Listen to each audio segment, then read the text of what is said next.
Hello everyone, आजको question हामी प्रोबेबिलिटीबाट गर्न गइरहेछौँ र न्यू कोर्स अनुसार प्रोबेबिलिटी क्वेसन नम्बर 16 मा सोधिने क्वेसन हो र यहाँबाट तपाईले 4 to 5 मार्क्स स्कोर गर्न सक्नुहुन्छ। So let's take start. यहाँनिर क्वेसन भनेको छ a coin and a dice are thrown together. एउटा क्वाइन र डाइस थ्रोन टुगेदर गरिएको छ। नम्बर ए मा क्वेसनले के भनेको छ, write the additional law of probability. यहाँनिर एडिशनल ल हामीले लेख्नु पर्ने हुन्छ। नम्बर बी मा find the probability of getting head on a coin and prime number on a dice. Similarly C र डी गरौँ। सबैभन्दा पहिला ए मा हामीले के गर्नु पर्यो, write the additional law of probability. So let's take start. यहाँ 16 ए मा हामीले एडिशनल ल लेख्नु पर्ने छ प्रोबेबिलिटीको। सो दुईटा ल यहाँ हुन्छ, म्युचुअली एक्सक्लुसिभ इभेन्टको र नन म्युचुअली एक्सक्लुसिभको। So we have to write here the addition law of probability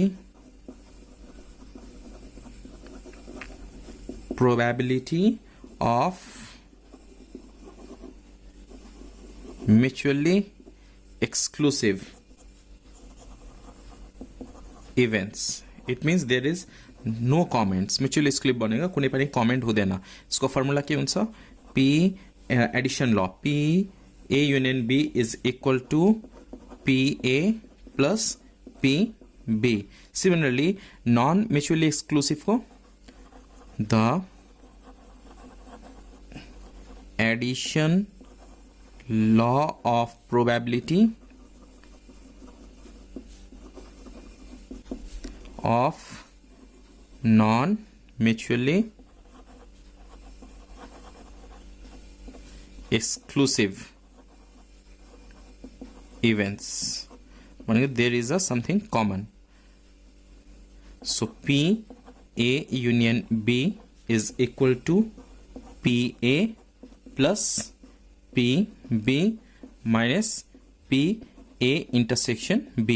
यो चाहिँ म्युचुअली एक्सक्लुसिभ को, यो नन म्युचुअली एक्सक्लुसिभ को, यो दुईटा फर्मुला चाहिँ लर्न गर्नुपर्ने हुन्छ तपाईलाई। क्वेसन अब बी मा, क्वेसन नम्बर बी मा क्वेसनले के भनेको छ, यहाँ हेर्नुस्। क्वेसन नम्बर बी मा क्वेसनले के भनेको छ भने, find the probability of getting dice on head on coin and prime number on dice. अब हेड अन क्वाइन, कतिवटा हेड हुन्छ क्वाइनमा, एउटा हेड हुन्छ। टोटल भनेको, टोटल नम्बर भनेको के हो, 2 हेड र टेल 2 हुन्छ। त्यसपछि prime number on a dice, prime number आफ्नो नम्बरसँग मात्र डिभाइड हुने। प्राइम नम्बर भनेको 3टा हुन्छ डाइसमा, जस्तो कि 2 3 अनि 5 3टा भयो। अनि टोटल नम्बर भनेको डाइसमा कति हुन्छ, 6 हुन्छ। र यहाँनिर हामीले के निकाल्नु पर्ने, probability of getting head on coin and भनेको के हुन्छ, मल्टिप्लाई हुन्छ and prime number on a dice. So let's do it. Number B पहिला हामी यहाँनिर लेख्छौँ, let the event of getting head on coin be H and prime number on the dice B P. Okay, getting head on a coin B H and prime number on dice B P. So NH, number of head. How many heads are there? 1. Total number and S1 लेखौँ। दुईटा S हुन्छ यहाँनिर, एउटा dice को लागि एउटा चाहिँ coin को लागि। टोटल हेड र टेल भनेको 2 छ। नम्बर अफ टोटल कति हुन्छ, 2। सिमिलरली डाइस को लागि N P. How many prime numbers are there, 2 3 र 5। 3टा प्राइम नम्बर हुन्छ। प्राइम नम्बर भनेको आफ्नो नम्बरले मात्र डिभाइड हुने, अरू नम्बरले हुँदैन। जस्तो 1 नम्बर नेचुरल भयो, 1 लिनु भएन। 0 होल नम्बर छ, त्यो पनि लिनु भएन। 2 3 अनि 5, 4 लाई हामी 2 ले डिभाइड गर्न सक्छौँ, 6 लाई हामी 2 र 3 ले डिभाइड गर्न सक्छौँ। त्यही भएर कुन कुन नम्बर भयो, 2 3 अनि 5, 3टा प्राइम नम्बर भयो। त्यही भएर यहाँ 3 लेख्ने। टोटल कति हुन्छ डाइसमा, टोटल नम्बर कति हुन्छ, 6। So we have to write down 6 here. Now अब हामीले के निकाल्नु पर्ने, probability of getting head and prime number on a dice. So we have to write here PH into PA। They are mutual exclusive events. Okay, so यहाँ PH, H भनेको के यहाँनिर 1। So we have to write here 1 by we can write directly formula also or directly 1 by 2 लेख्दा पनि भयो, नभए formula लेखेर लेख्दा पनि भयो।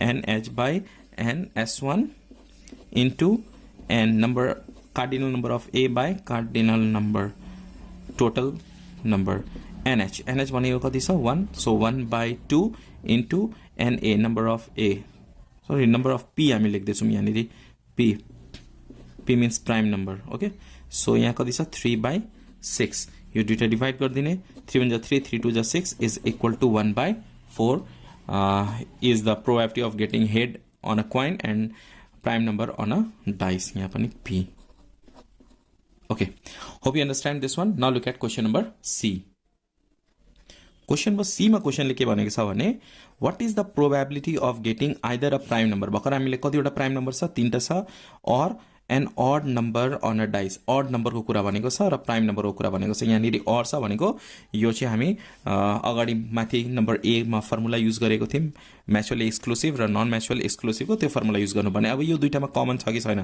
त्यो पनि हेर्नु पर्छ हामीले कमन छ भने सबट्र्याक्ट गर्नु पर्छ सो नन म्याचुअली एक्सक्लुसिभ को फर्मुला युज गर्नु पर्छ नम्बर c मा what we have to find out probability of getting prime number और odd number so here let the events of getting prime number b a p लेख्दा पनि हुन्छ तर यहाँ p p भयो त्यही भएर मैले यहाँ a लेखेको छु a and odd number b o on a dice okay up to here now a is equal to यो भनेको प्राइम नम्बर a भनेको के छ प्राइम नम्बर a ले डिनोट गर्छ प्राइम नम्बर अब प्राइम नम्बर डाइसमा प्राइम नम्बर कुन कुन छ 2 3 5 त्यही भएर हामीले के लेख्छौं n a cardinal number of a is equal कतिवटा एलिमेन्ट छ तीनटा छ त्यही भएर 3 लेख्ने त्यसपछि ऑड नम्बर भनेको 1 डाइसमा ऑड नम्बर कुन कुन हुन्छ 1 3 5 त्यही भएर number of odd how many odd numbers are there how many elements are there 3 अब यहाँ हेर्नुस् कुनै कमन छ नि कुन कमन छ यहाँ पनि 3 छ यहाँ पनि 3 छ यहाँ पनि 5 छ यहाँ पनि 5 छ भनेको दुईटा एलिमेन्ट्स कमन भइरहेछ हो कि हैन सो दुईटा एलिमेन्ट्स कमन छ भने हामी के लेख्छौं यहाँ a intersection o is equal to कतिवटा एलिमेन्ट कमन छ 3 5 यहाँ पनि 3 5 दुईटा एलिमेन्ट्स कमन छ त्यही भएर यहाँ के हुन्छ 2 हुन्छ भनेपछि यसरी फाइन्ड आउट गर्दा पनि हुन्छ सेट जस्तै a intersection o is equal to a elements कति छ यहाँ 2 3 5 intersection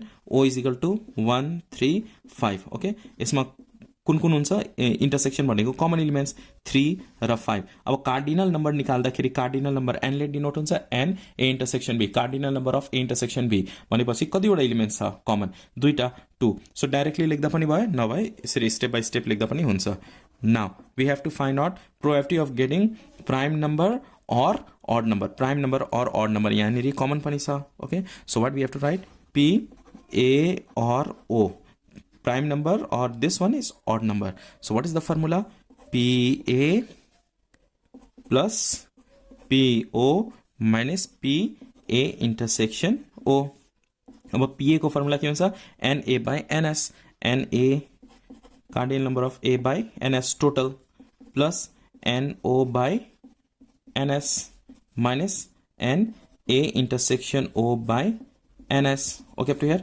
na is equal to कति छ cardinal number of a is equal to 3 so 3 by total कति छ 6 plus o cardinal number of odd number कति छ यहाँ 3 so we can write 3 by 6 minus intersection कति आएको छ intersection 2 दुईटा एलिमेन्ट्स कमन थियो 2 by total भनेको 6 अब एलसीएम कति हुन्छ यो 6 हुन्छ 3 plus 3 minus 2 3 plus 3 minus 2 अब तीनटेमा 6 6 6 छ भने एलसीएम 6 आयो अब तीनटेमा सेम छ भने के लेख्ने न्यूमरेटर मात्र लेख्नु पर्छ अब just calculate 3 plus 3 6 6 minus 2 4 4 by 6 हुन्छ यो अनि यसलाई रिड्युस गर्दा कति हुन्छ यो 2 by 3 हुन्छ hope you understand this question number C